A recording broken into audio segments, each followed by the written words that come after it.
எல்லாருக்கும் வணக்கம். இந்த திரைப்பட இசை வெளியீட்டுக்கு வருகை தந்துள்ள நம்முடைய சகோதரர்கள் அனைவருக்கும் என்னுடைய மதிய வணக்கம்.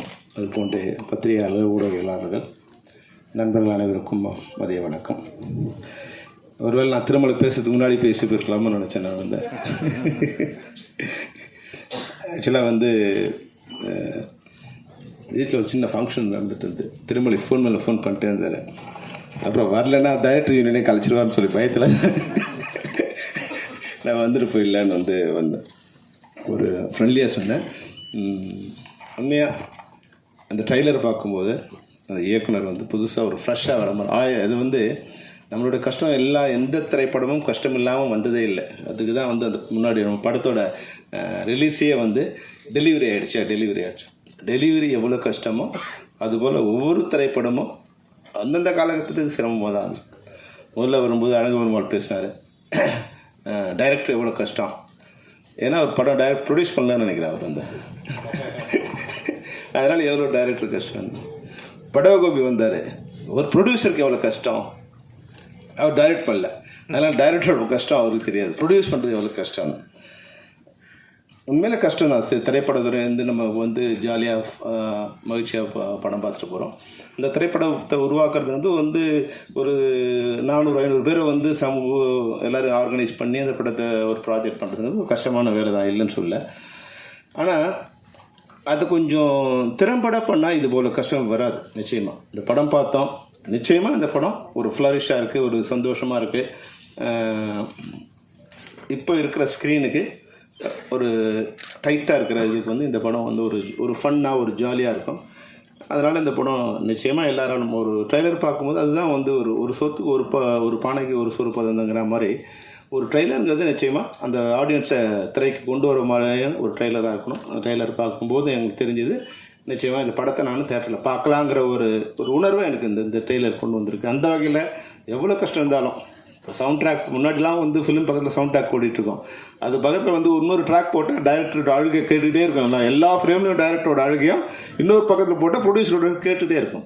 ஆனால் அதையெல்லாம் நம்ம இந்த படத்தோட வெற்றி வரும்போது, என்னோட படமும் ரிலீஸ் ஆகும்போது இப்போ சிவா சார் இருக்கார், கேட்டால் தெரியும் உங்களுக்கு, இந்த ஆஃபீஸ் உள்ளவே வரக்கூடாதுன்னு சொல்லிட்டாங்க. ஸோ ஆஃபீஸ் உள்ளவே வரக்கூடாது, அந்த ரோடுக்கே வராதுப்பான்னு சொன்னாங்க.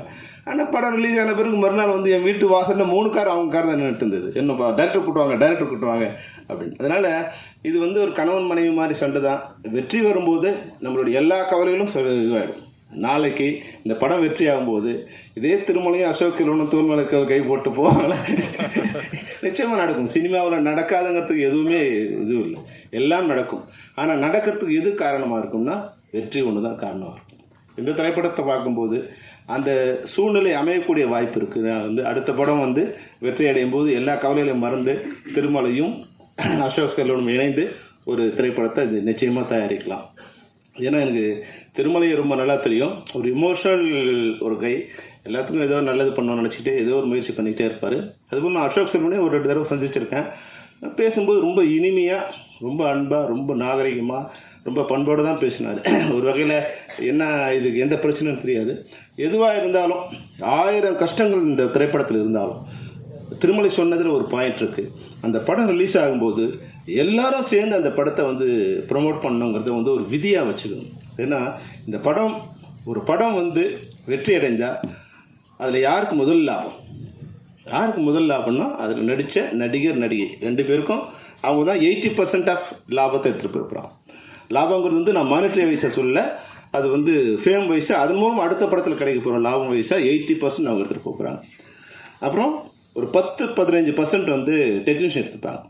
இன்றைக்கி இருக்கிற பாலாஜி இந்த படம் ஓடிச்சுன்னா நாளைக்கு அவரோட லெவல் வேறுவாக இருக்கும். ஆனால் இந்த படம் ஓடினாலும் திருமலையோட லெவல் அதே லெவல் தான் இருக்கும், தயாரிப்பாளர் லெவல் அப்படியே தான் இருக்கும். அவர் இந்த கடன்கள்லேருந்து விடுபடலாம். இப்போ மகேந்திரா கொடுத்த ஃபைனான்ஸும் சுதாகர் கொடுத்த ஃபைனான்ஸ் இதெல்லாம் சரி பண்ணலாமே தவிர அடுத்து அவர் வெளியே வர்றதுக்கு கஷ்டம். அப்போது ஒரு 5% 10% தயாரிப்பாளர் தான் உயிரை கொடுத்து இந்த படத்தை ப்ரொமோட் பண்ணணும், வெளியே வரணும்னு நினைக்கும் போது இதில் 90% மேலே லாபம் அடைய போகிற நடிகர் டெக்னீஷியன்ஸ் நிச்சயமாக இந்த படத்தை ப்ரொமோட் பண்ணணும்.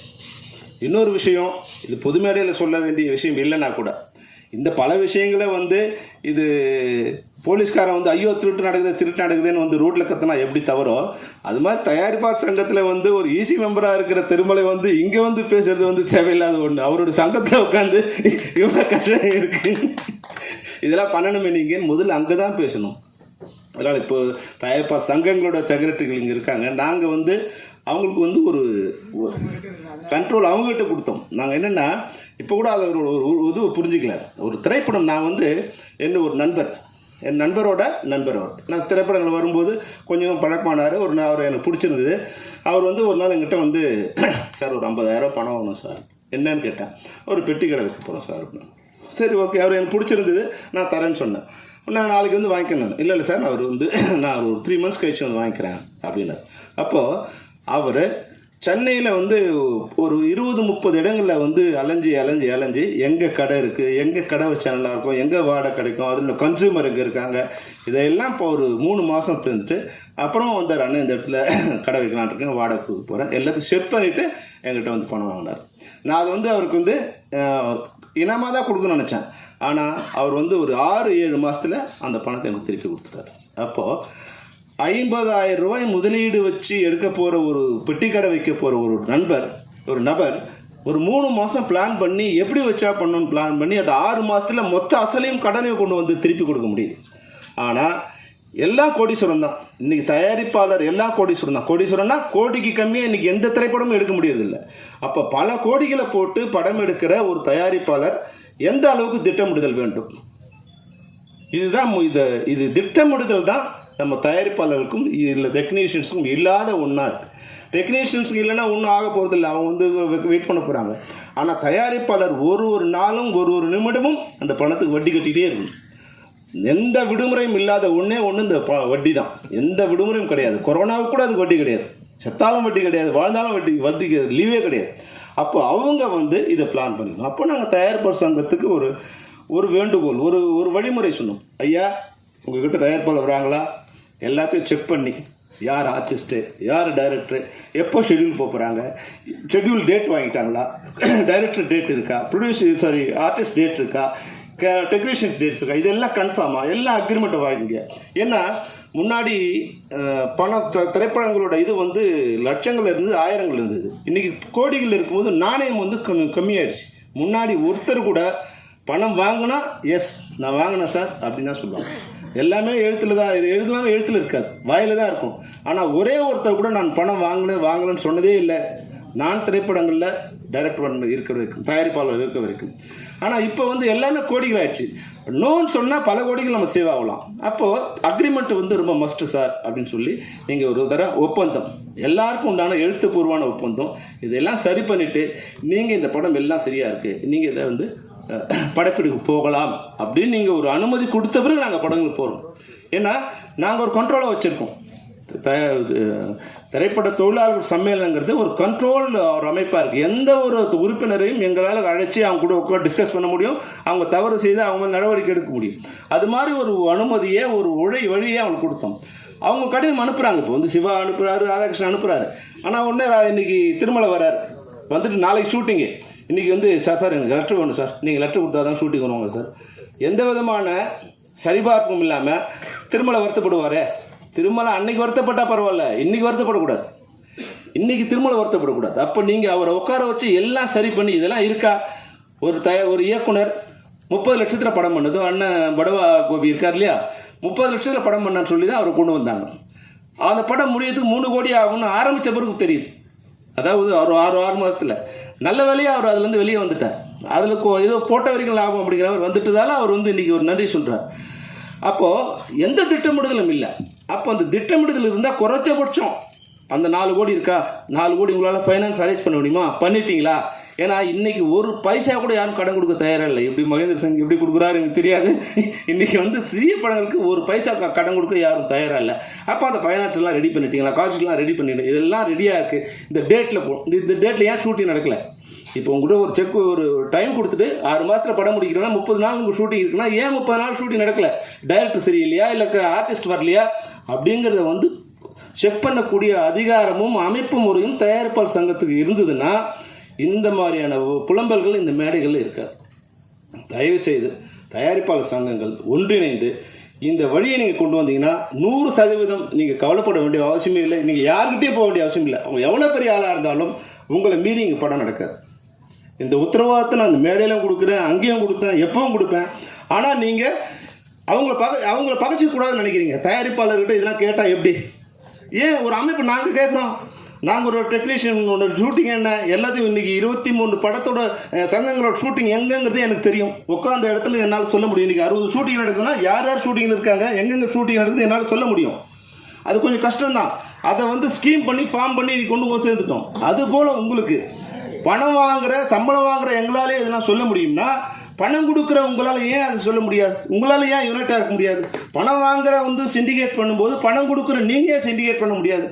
நீங்கள் ஒரு சிண்டிகேட் பண்ணி ஒரு ஒழுங்குமுறை பண்ணிட்டீங்கன்னா இந்த தமிழ் சினிமா 60லேருந்து 80% நிச்சயமாக மாறுபடும்.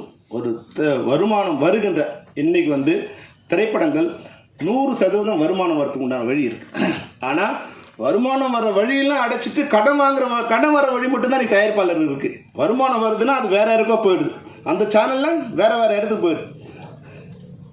கியூபா அது வேறு இடம், அவுடோனிட்டா வேறு இடம், மேக் மை ட்ரிப்பா வேறு இடம். இன்றைக்கி நான் 30 லட்சம் டிக்கெட் இதுவாகுதுன்னா ஒரு டிக்கெட்டுக்கு 10 ரூபானா 3 கோடி ரூபாய் இன்றைக்கி ஒரு நாளைக்கு வருமானம். படம் ஓடுதோ லாபமோ நஷ்டமோ 3 கோடி ரூபா ஒருத்தர் வந்துகிட்டே இருக்குது. ஆனால் அந்த வருமானம் யாருக்கு போகுதுன்னா யாருக்கு போகுது? இன்றைக்கி 1000 சினிமா தேட்டரில் 4 ஷோ போயிட்டே இருக்குது, 4000 ஷோ நடந்துகிட்டே இருக்குன்னா இதுக்கான கியூப் சார்ஜ் கட்டிகிட்டே இருக்கும். இது வருமானம், இதுக்கு நஷ்டமே இல்லை. இது திரைப்படத்துறையில் இருக்குது. யாருக்கா தயாரிப்பாளருக்கு யாருக்கா வருதானா வருமானம் வர்றதே கிடையாது. அப்போது வருமானம் வருகின்ற வழிகள் இன்றைக்கி நான் 8 கோடி பேரில் 6 கோடி பேர் நம்ம திரைப்படங்களை ஏதோ ஒரு பிட்டை பார்த்துட்டே இருக்கான். ஒரு ஸ்டில்லை பார்த்தா கூட அது பணம் கட்ட வேண்டிய சூழ்நிலை இருக்குது. நான் போட்ட மியூசிக்கு, என் படத்தோட மியூசிக்கை நான் ஸ்டேஜில் பாடுறதுக்கே நான் திருப்பி பணம் கொடுக்க வேண்டிய இருக்குது. 1 லட்ச ரூபா பணம் கொடுத்து வாங்கின என்னோட பாட்டை நான் இன்றைக்கி இப்போ ஸ்டேஜில் போனேன்னா அவனுக்கு 3 லட்ச ரூபா ஒரு பாட்டுக்கு ஒரு தடவைக்கு நான் பணம் கொடுக்க வேண்டிய அவலம் இன்றைக்கி இருக்குது. அப்போ என்னோட படம் வருமானம், என்னோட திரைப்படம் பல பேருக்கு பல வழிகளில் வருமானத்தை கொட்டி கூச்சிட்டே இருக்குது. ஆனால் படம் எடுத்த தயாரிப்பாளருக்கு அந்த வருமானம் வருவதில்லை. எப்படி விவசாயிக்கு அவனோட உழைச்ச நெல் இதுக்கு உழைப்புக்கு நெல்லுக்கு தக்காளிக்கு வருமானம் வரது இல்லையோ, அதுபோல் திரைப்பட தயாரிப்பாளர்களுக்கு அவருடைய போட்ட முதலீடுக்கு வருமானம் வருவதே இல்லை. அதை நீங்கள் ஒழுங்கு பண்ணிங்கன்னா நிச்சயமாக லாபம் வந்துட்டே இருக்குது. லாபம் தயாரிப்பாளர் தவிர மொத்தம் வருகின்ற லாப நஷ்டத்துக்கு மட்டும் நீங்கள் தயாராகிறீங்க. கடனுக்கு மட்டும் நீங்கள் வட்டி கட்டிட்டீங்க, கடனுக்கு மட்டும் வீட்டை விட்டுட்டுட்டீங்க. ஆனால் வருமானத்தை எல்லாம் வேற யாரும் சாப்பிட்டுட்டு இருக்காங்க. நிச்சயமாக இன்னைக்கு திரைப்படத்துறையில் போற்றப்படக்கூடியவர்கள் தயாரிப்பாளர்கள் தான். இந்த கஷ்டமான காரியத்திலும் இன்றைக்கி 60 ஷூட்டிங் நடந்துட்டுருக்கு. யாரோ ஒருத்தன் திரைப்படத்தை நேசிக்கிறான், அவன் படம் எடுக்க வர்றான், அவங்கள நீங்கள் சீரமைச்சு வழி நடத்தினீங்கன்னா இந்த திரைப்படத்துறை மிக நன்றாக இருக்கும். இந்த திரைப்படத்துறை இந்த மேடையில் சொல்கிறதுக்காக நீங்கள் என்னை மன்னிச்சிருங்க. ஏன்னா திருமலை சொன்னதுக்காக சொல்கிறேன். நிச்சயமாக நீங்கள் ஒரு ரூல் போடலாம். இவங்க இன்றைக்கி இந்த படங்களில் இந்த ப்ரொமோஷன்ஸ், நான் இந்த படத்துக்காக சொல்லலை, ஏன்னா அது அசோக் நீங்கள் தப்பாக நினச்சக்கூடாது. அது என்ன ப்ராப்ளம்னு எனக்கு தெரியாது. எந்த திரைப்படமோ அந்த திரைப்படத்துக்கு உண்டான ஒத்துழைப்போ ப்ரொமோஷன்ஸுக்கோ வராதவர்கள் கூட நீங்கள் எங்கேயோ போய் படம் எடுத்துங்க, நாங்கள் உங்களை வச்சு படம் எடுக்க மாட்டேங்கன்னு சொன்னீங்கன்னா யாரும் அவங்க படமே நடக்காது. அவங்களாம் ரோட்டில் வர வேண்டியதுதான். அது எவ்வளோ பெரிய ஆளாக இருந்தாலும் அந்த இது உங்கள்கிட்ட இருக்குது. ஆனால் என்ன இல்லைன்னா இதை இணைந்து சொல்லக்கூடிய பலம் உங்களுக்கு இல்லை. தனிப்பட்ட முறையில் நீங்கள் புலம்பிக்கலாமே தவிர இணைந்து தயாரிப்பாளர்கள் குரலாய் ஒரே குரலாய் ஒலித்தால் தமிழ் சினிமா உருப்படும். அதை நிச்சயமாக நீங்கள் எடுக்கின்ற அனைத்து முயற்சிகளுக்கும் தென்னிந்திய திரைப்பட சம்மேளனம் ஒத்துழைக்கும் என்பதை இந்த மேடையில் உறுதியாக சொல்லி, இந்த மேடை சிறிய தயாரிப்புகளை வாழ வைக்கக்கூடிய மேடையாக இருக்கும். ஏன்னா சின்ன படங்கள் தான் நான்லாம் இன்றைக்கி ஒரு சின்ன படம் எடுத்தோம், ஒரு 10 நிமிஷம் படம் எடுத்தோம். அது இப்ராஹிம் ரஃப்சான் காட்டும், சிவா காட்டும், விஜயகாந்த் சார் காமிச்சோம். அந்த படங்கள் தான் அது மூலமாக தான் நாங்கள் இன்றைக்கி வரும். நான் செம்பருத்தி திரைப்படம் எடுக்கும்போது கூட 90 லட்சம் இன்வெஸ்ட் பண்ணேன். எனக்கு 1.5 கோடி எனக்கு லாபம் வந்தது. லாபம்னா மொத்தமாக ஒரு 50-60 லட்சம் ப்ராஃபிட் இருந்தது. அப்போது எங்களோட பட்ஜெட்டுக்குள்ளே எங்களோட கைக்குள்ளேயே சினிமா இருந்தது. இன்றைக்கி நம்ம கைக்குள்ளே சினிமா இருக்கான்னா நீங்கள் தான் எனக்கு பதில் சொல்லணும். நம்ம கையில் சின்ன சினிமாவும் இல்லை, பெரிய சினிமாவும் இல்லை.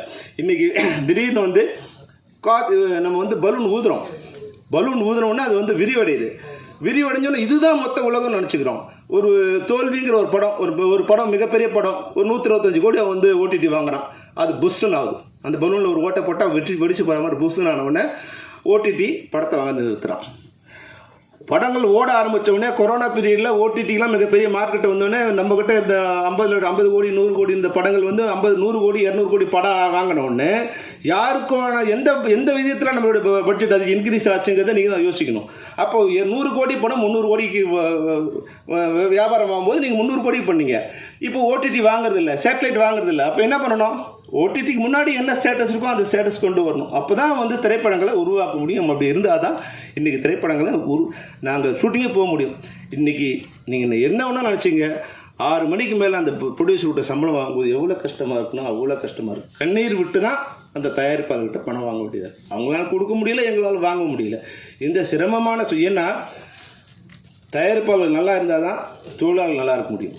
அப்போ தயாரிப்பு துறை நல்லா இருந்தால் தான் இன்றைக்கி எல்லாருமே நல்லா இருக்க முடியும். அப்போ நான் பேசுவது தயாரிப்பாளர் நல்லா இருக்கணுமோ, இல்லை டெக்னீஷியன் நல்லா இருக்கணுமோ, ஆர்டிஸ்ட் நல்லா இருக்கணுங்கிற எந்த இதுவும் இல்லை. இந்த தமிழ் சினிமாங்கிற ஒரு வீடு அழகாக இருந்தால் இங்கே எல்லாரும் நடிகர்களும் இந்த வீட்டில் குடியிருக்கலாம், தயாரிப்பாளரும் இந்த வீட்டில் குடியிருக்கலாம், தொழில்நுட்ப கலைஞர்களும் தொழிலாளர்களும் இந்த வீட்டில் குடியிருக்கலாம். அந்த வீடே இடிஞ்சு போச்சுன்னா எல்லாரும் ரோடுக்கு வர வேண்டியது தான். அதனால் தயவுசெய்து நீங்கள் எடுக்கின்ற அனைத்து முயற்சிகளுக்கும் தென்னிந்திய சம்மேளனம் ஒத்துழைக்கும் என்று கூறி திருமலைக்கும் அதனுடைய டீம் அனைவருக்கும் என்னுடைய வாழ்த்து கூறி விடைபெறுகிறேன். நன்றி, வணக்கம்.